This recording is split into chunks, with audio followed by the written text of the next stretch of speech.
So how can you download the Google Chrome app on your iPhone? And let's explain that and let's get started. So if this is your first time on this channel on Foxtecc, check out the rest of the channel and subscribe so you do not miss videos like this one.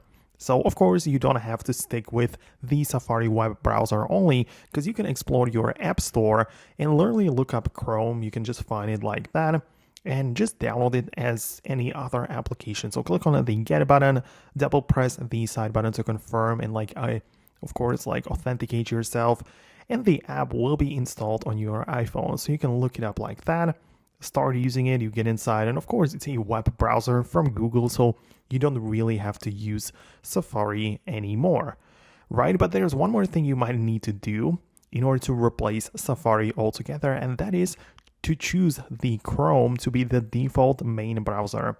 And you do this by going to the settings, scrolling all the way to the bottom to find the apps section, and at the top we have the default apps. So you have like different categories of things. So we have also the browser app, and there you get to pick if you want to be using the Safari, Google Chrome, or even other web browser if you have them downloaded. So probably for your case, you might need to get the Google Chrome, which, means that whenever you click on a link, when somebody sent that to you, or whenever a browser is supposed to be used, it's going to go with the Chrome instead of your Safari. So that's how you're going to do this.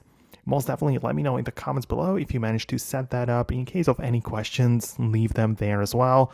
Subscribe for more, and I'm going to talk to you later in the next videos as well.